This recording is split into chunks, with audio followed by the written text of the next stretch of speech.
Gente, convido vocês a, por favor, abrirem comigo a Bíblia. Oh, glória. No Evangelho de Lucas, capítulo 5.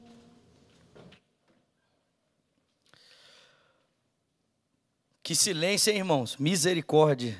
Estou até com medo. Isso aqui está parecendo vale de ossos secos, amém? Vou orar para que haja vida, amém, irmãos? Dá um glória a Deus aí, querido. Oh, aleluia. Agora sim, amém? Fala assim: ô pastor, estou cansado, trabalhei o dia inteiro.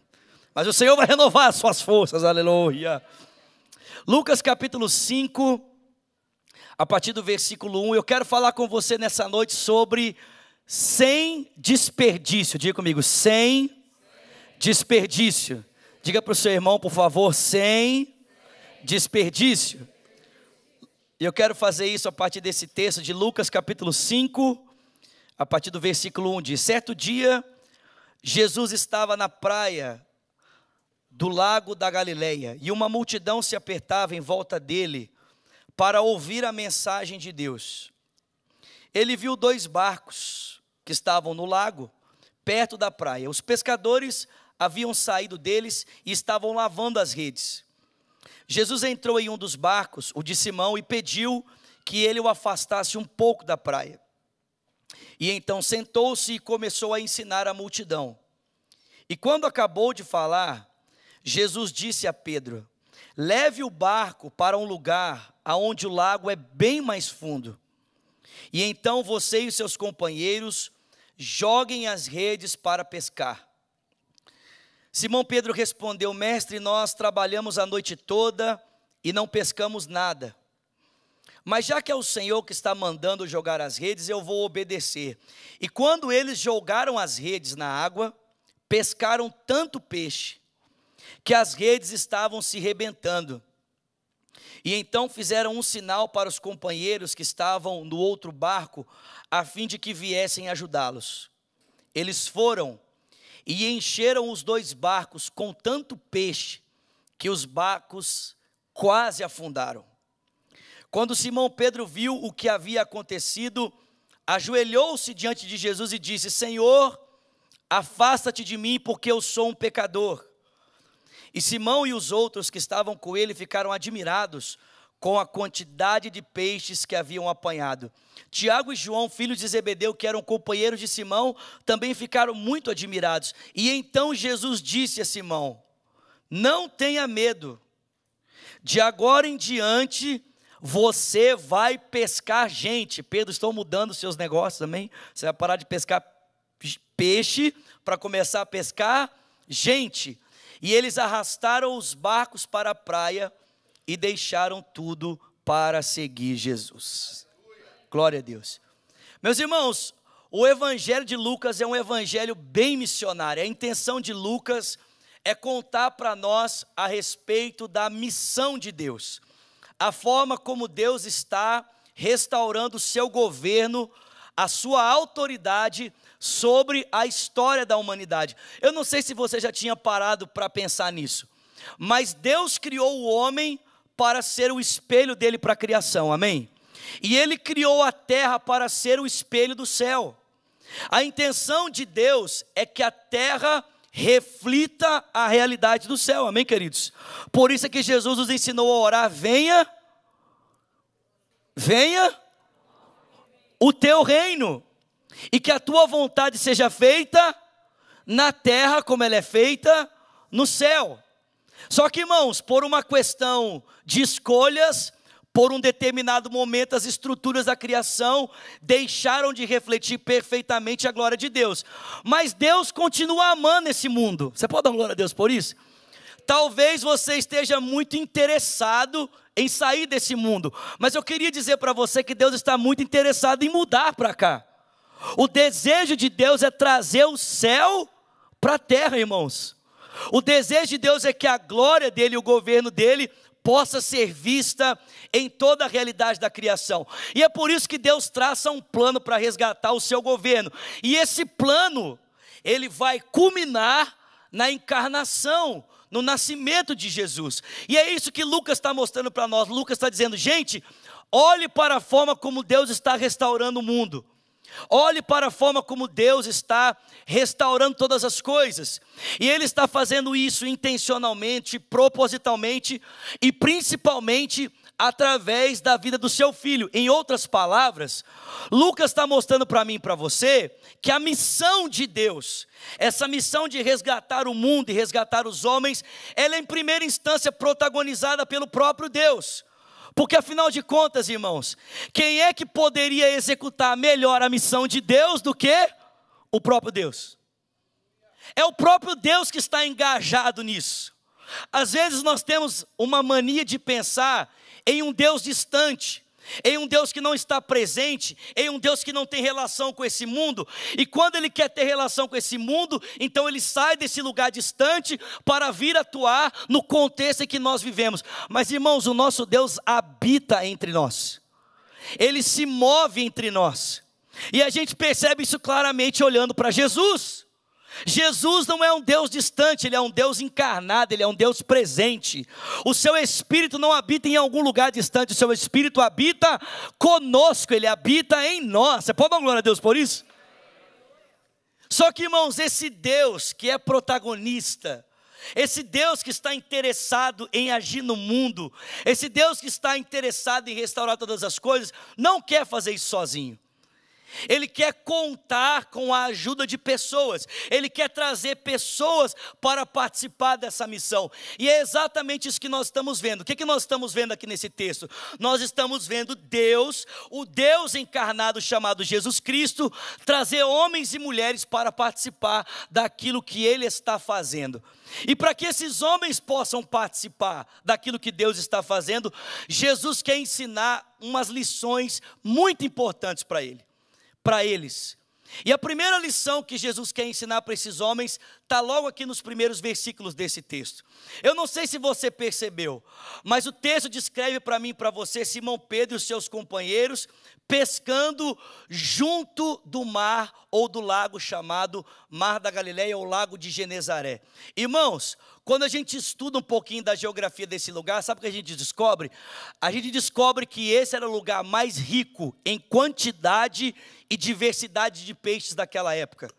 Ou seja, era o melhor lugar que Pedro e os seus companheiros poderiam ter escolhido para realizar aquela pescaria. Alguns historiadores chegam a chamar o Lago de Genezaré como um paraíso terrestre, um paraíso entre os homens. Em outras palavras, Pedro escolheu o lugar certo. Só que Pedro não escolheu apenas o lugar certo, irmãos. Ele também escolheu a hora certa. Porque o texto deixa muito claro para mim e para você que ele decidiu pescar de madrugada. Ele não foi pescar meio-dia nem 3 horas da tarde, mas ele havia passado uma madrugada toda pescando. E se você já se aventurou alguma vez na sua vida na arte da pescaria, você sabe que o melhor horário para se pescar é que horas, irmãos? Que horas? De madrugada. Por quê, queridos? Porque os peixes estão dormindo, é mais fácil de pescar, sim ou não? Não, estou brincando. Eu não sei o porquê, né? O Betão está dizendo que é por causa do silêncio. Mas o fato é que Pedro está no lugar certo, e ele está também na hora certa. E mais do que isso, Pedro está usando a ferramenta certa. Porque ele não está pescando com vara, ele está pescando com rede. Quando a gente pesca com vara, você tem uma única possibilidade para pegar um número de peixes. Quando você pesca com rede, você tem uma possibilidade muito maior diante da quantidade de peixes. Pedro está no lugar certo, Pedro está na hora certa e com a ferramenta certa. Mas sabe o que é impressionante? Estando no lugar certo, na hora certa e com a ferramenta certa, qual foi o resultado da pescaria dele, irmãos? Nenhum.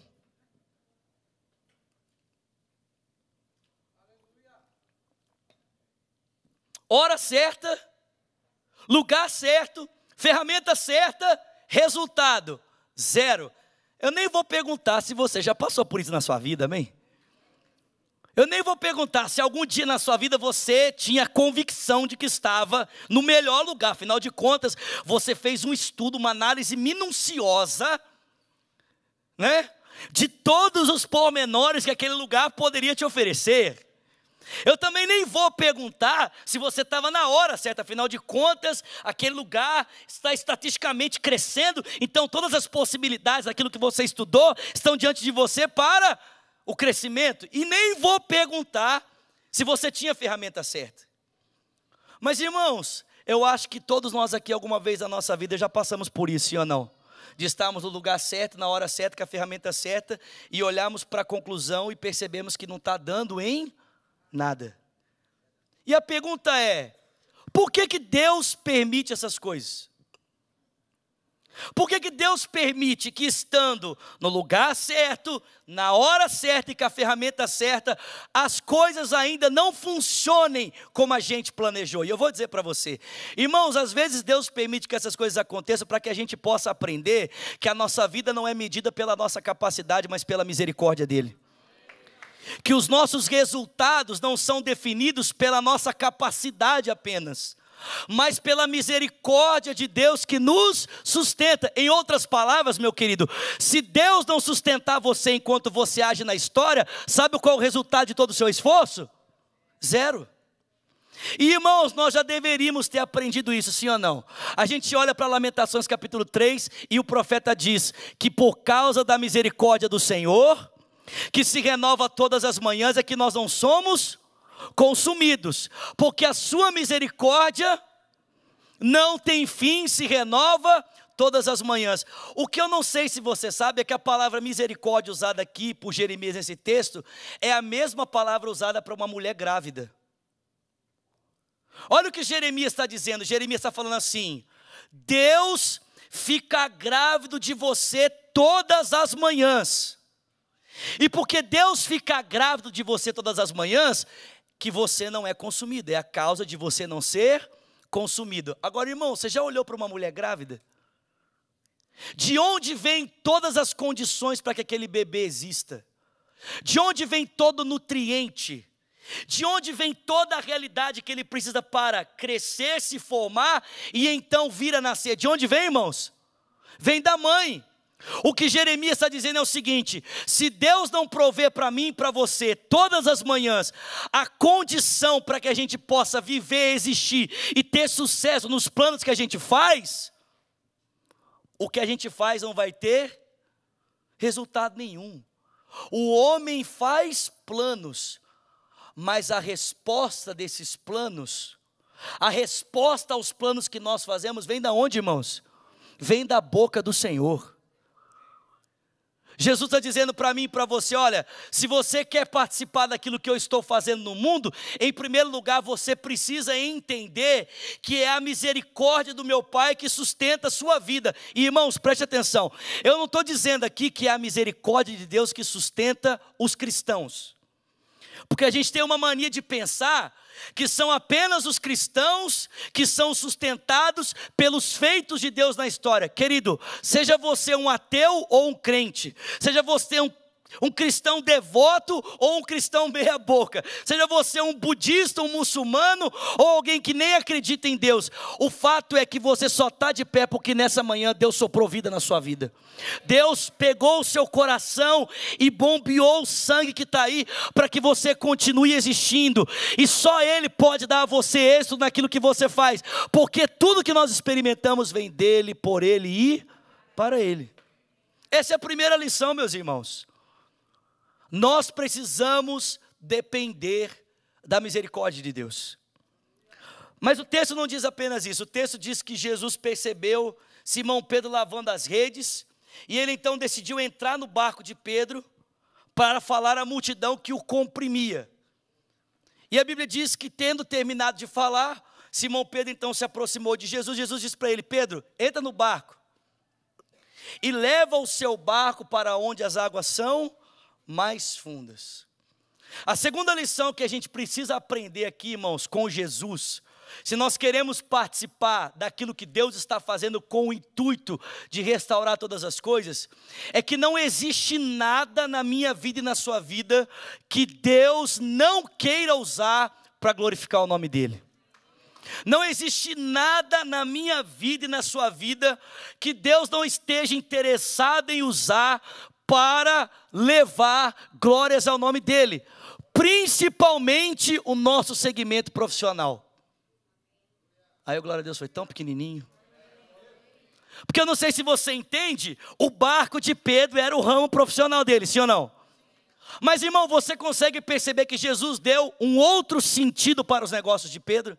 Jesus transformou o barco onde Pedro ganhava vida para que ele ganhasse vidas.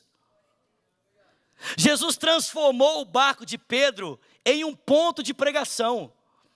A maior parte de nós pensa a vida da seguinte maneira: para nós participarmos das coisas que Deus está fazendo, nós temos que orar, vir na igreja, darmos dízimo e oferta, né? Nós temos que ir no GC Summer, participar do Dive. Nós temos que fazer isso para participarmos das coisas de Deus. Mas o meu trabalho eu uso para fazer as minhas coisas.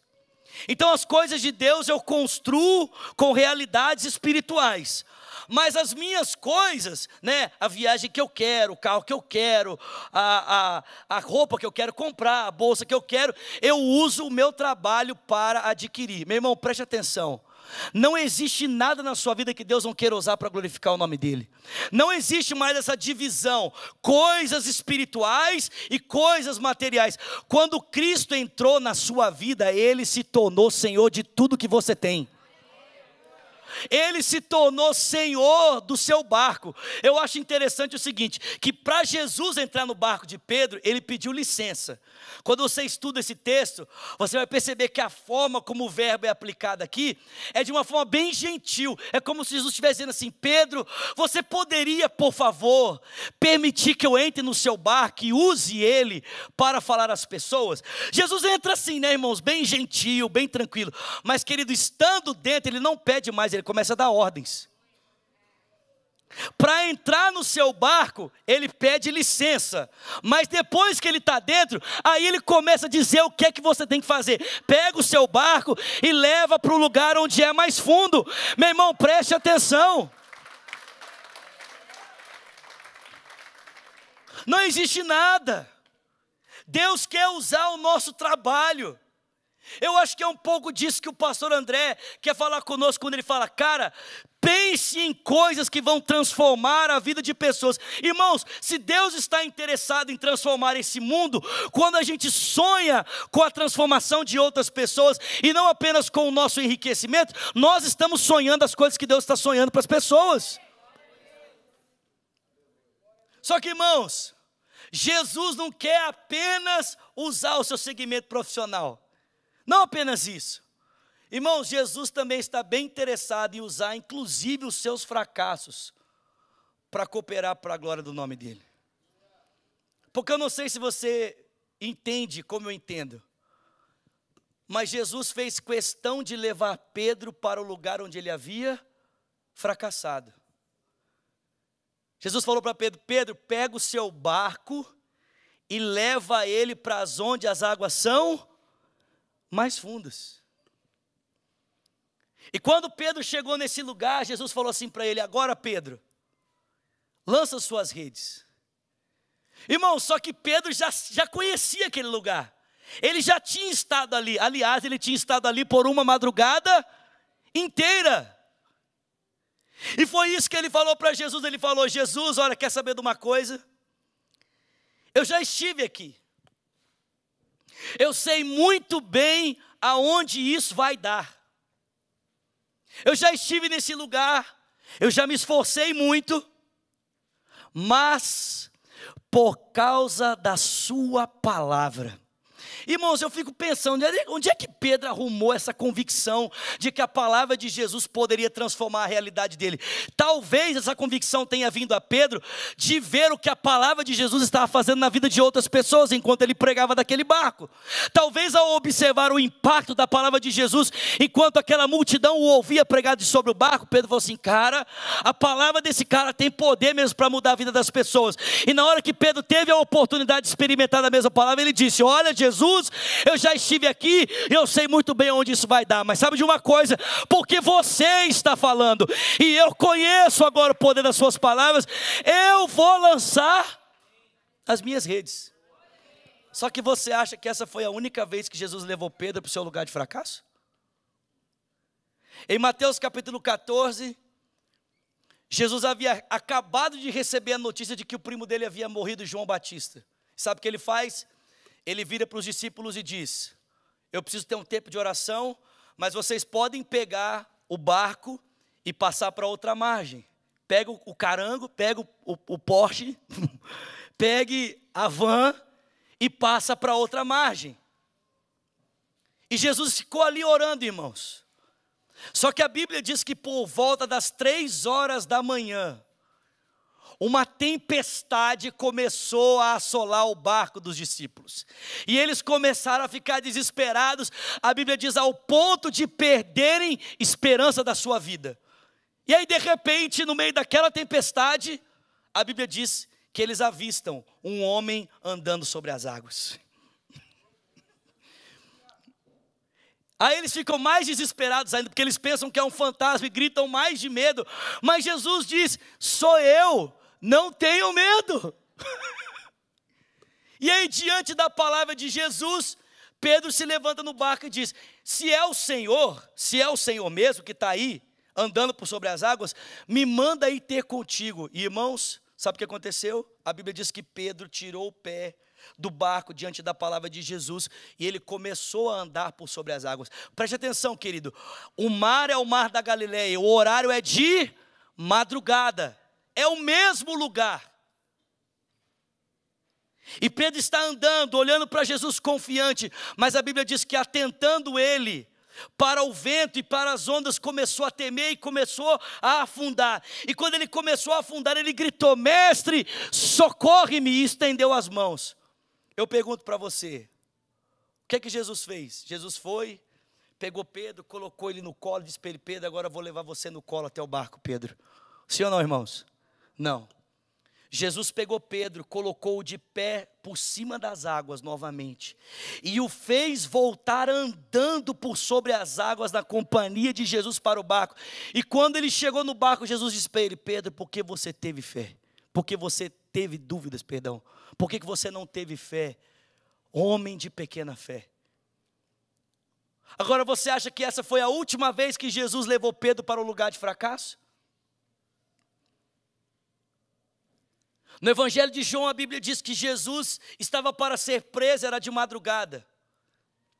Ele já havia ceado com os seus discípulos e Pedro havia garantido para Jesus: todos aqui podem te trair, todo mundo aqui pode virar as costas, mas eu vou permanecer contigo até a morte.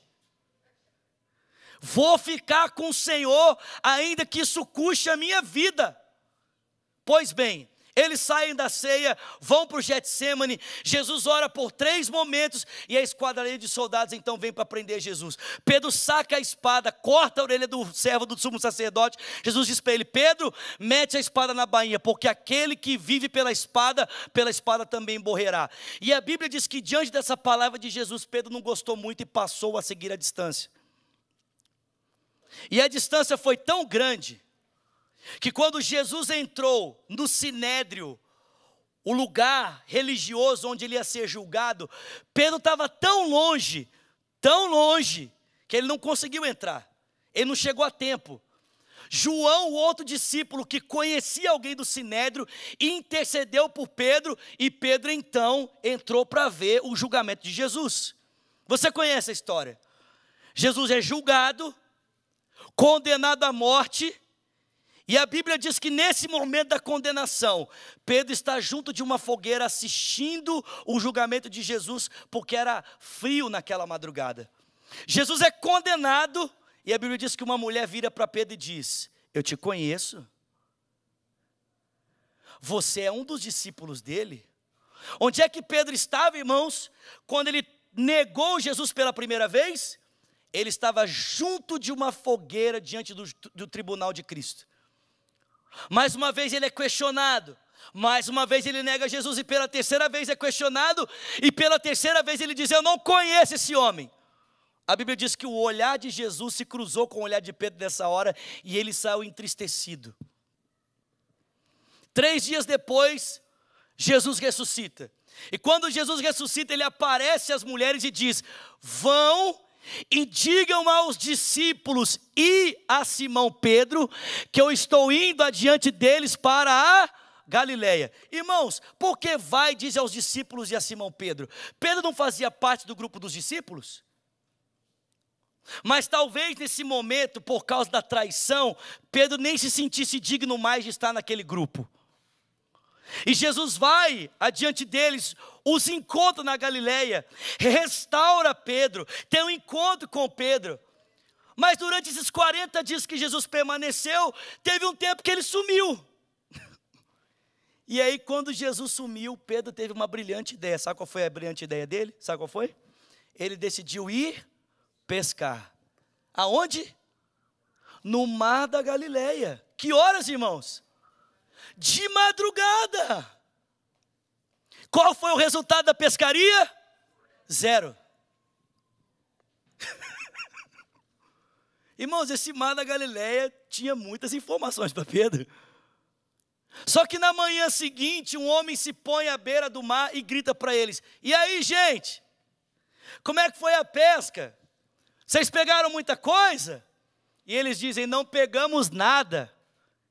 E esse homem então grita: então joga as redes do outro lado.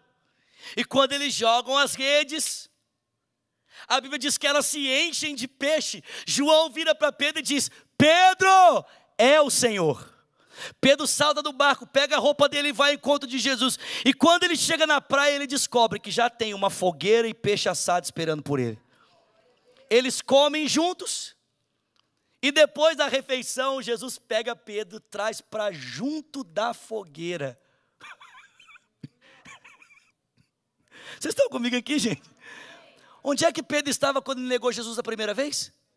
Junto de uma fogueira. Jesus pega Pedro, traz para junto de uma fogueira e pergunta para ele: Pedro, você me ama?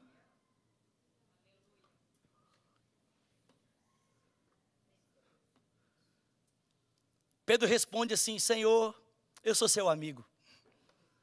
No grego é assim que está. Pedro, você me ágapa. Pedro diz: Senhor, eu te filéu. Ou seja, Pedro, você me ama ao ponto de dar a sua vida por mim? Pedro diz: Senhor, sou seu amigo. Sabe quando os namorados começam a namorar, e aí um fala assim: eu amo você, mas o outro ainda não está convicto desse amor, fala assim: eu também gosto muito. Quem sabe do que eu estou falando aqui? Não vou nem perguntar quem fez isso aqui. Mas foi isso que Pedro fez. Jesus vira para Pedro: e Pedro, você me ama? Ele diz: Senhor, eu gosto muito, sou seu amigo. Irmão, Jesus pergunta uma segunda vez, e pergunta uma terceira vez. Quantas vezes Pedro negou, irmãos? Mas sabe o que é interessante, queridos?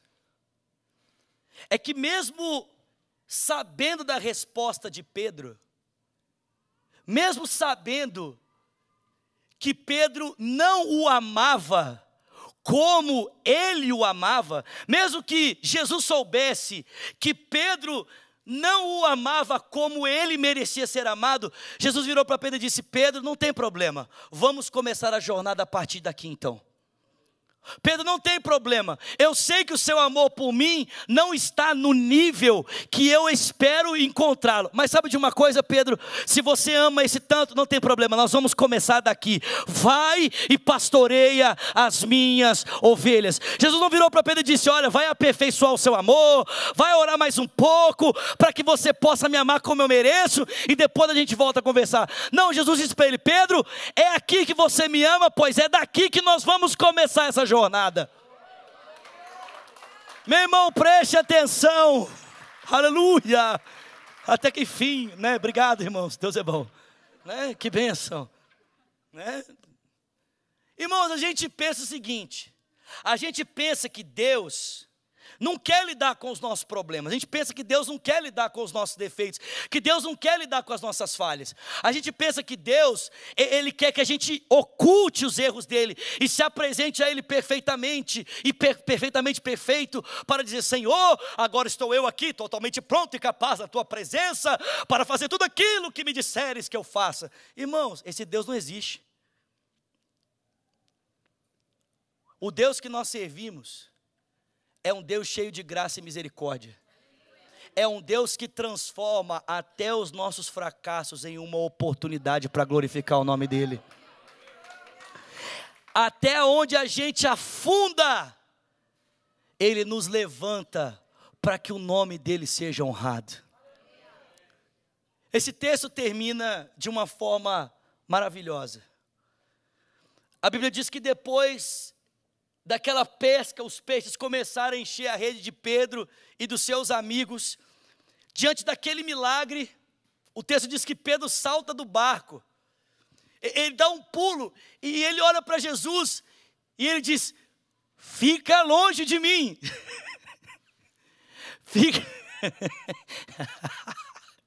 fica longe de mim, porque eu sou um pecador. Irmãos, eu não consigo às vezes entender a reação de Pedro, porque nós, diante de um milagre, a gente pula, rodopia, fica louco, sim ou não? Imagina se fosse você. Gente, você consegue entender que Jesus em um dia fechou o saldo do mês inteiro? Em um dia Jesus falou para Pedro: vou garantir aqui o seu mês, tá tranquilo, fica de boa. Tem alguém comigo aqui? Cara, se Jesus garantisse hoje o seu mês inteiro, o seu ano inteiro, como você ficaria? Você ficaria assim: Senhor, fica longe de mim, eu sou um pecador. Você ficaria assim? A minha pergunta é: o que está acontecendo aqui então, irmãos? Por que Pedro, diante da realidade do milagre, não celebra, mas reconhece o seu estado? Preste atenção, eu vou encerrar aqui. No Antigo Testamento existiam duas formas de uma pessoa perceber a presença de Deus. E sabe o que é interessante? É que todas as pessoas que se deparavam com a glória de Deus no Antigo Testamento chegavam a uma conclusão: Deus é santo e eu sou diferente dele. Sim ou não? Duas formas. Primeira forma era quando as pessoas liam a lei. A leitura da lei, a leitura dos mandamentos de Deus levavam as pessoas a chegar a uma conclusão: Deus é santo e eu não sou. Deus é santo e eu sou um pecador. Paulo diz isso em Gálatas, Romanos. E a segunda forma de uma pessoa ter esse sentimento que Pedro está tendo era quando as pessoas se deparavam com a presença de Deus. Quando Deus se manifestava e as pessoas se deparavam com a glória dele, elas diziam: opa, peraí, Deus é santo e eu sou diferente dele. Foi o que Isaías fez. No ano em que morreu o rei Uzias, eu vi o Senhor assentado sobre um alto e sublime trono. As olas do seu manto enchiam o templo, os serafins estavam por cima deles. Cada um deles tinha 6 asas, com 2 cobriu o rosto, com 2 cobriu os pés, com 2 eles voavam. E eles rodeavam o trono de Deus, dizendo: Santo, Santo, Santo é o Senhor dos exércitos. A terra está cheia da glória dele. A Bíblia diz que diante daquela visão, daquela glória, o Isaías se prostra e diz: ai de mim, eu estou perdido, sou um homem de lábios impuros, habito no meio de um povo de impuros lábios, e os meus olhos viram o rei.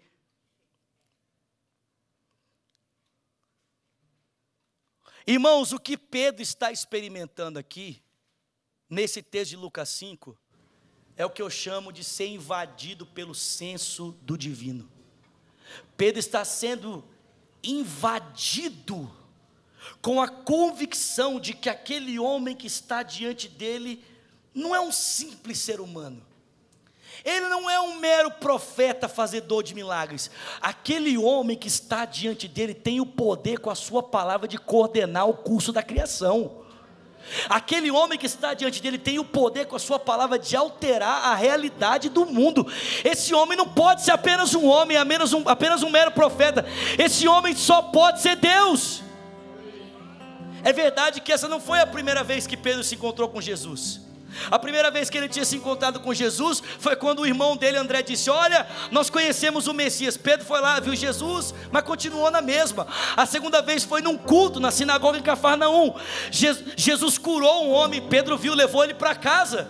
Ele curou a sogra de Pedro, mas continuou a mesma coisa. Mas esse dia Pedro foi invadido por alguma coisa que fez com que ele se prostrasse diante de Jesus e dissesse: cara, você é diferente, tem alguma coisa diferente em você. Ainda que eu não entenda completamente quem você é, eu só posso reconhecer alguma coisa. Eu sinto e vejo em você uma coisa que eu nunca vi em ninguém. Sabe o que foi interessante? É que Jesus não falou assim para Pedro: Pedro, calma, Pedro, respira. Fica tranquilo, Pedro. Tá tudo bem, você está muito emocionado. Não, irmãos. Jesus virou para Pedro e disse: é isso mesmo, Pedro. É isso mesmo. Eu sei que hoje tudo que você é alguém bem distinto de mim. Mas fica tranquilo, Pedro, nós vamos mudar tudo isso. Eu vou transformar você de apenas um pecador em um grande pescador. Eu vou transformar você de um homem muito diferente de mim em alguém muito parecido comigo. Meus irmãos, se nós queremos sair daqui nessa noite para estarmos engajados no que Deus está fazendo nesse mundo, em primeiro lugar nós precisamos entender que é a misericórdia de Deus que legitima os nossos atos na história. É a misericórdia de Deus que nos sustenta. Você pode estar no lugar certo, na hora certa, você pode estar com a ferramenta certa, mas meu irmão, se a misericórdia de Deus não sustentar, não soprar, não vai. Segundo, você precisa entender, nós precisamos entender que Deus quer usar qualquer coisa na nossa vida para cooperar com o avanço do reino dele, desde o nosso trabalho até os nossos fracassos. E por último, você precisa entender que não importa o quão distante e distinto de Jesus você pareça hoje, fique tranquilo, isso é um trabalho mole para ele. Ele é perito em transformar pecadores em pescadores que transformam a realidade de vida de outras pessoas. Alguém crê no que eu estou falando aqui essa noite? Você pode ficar de pé no seu lugar.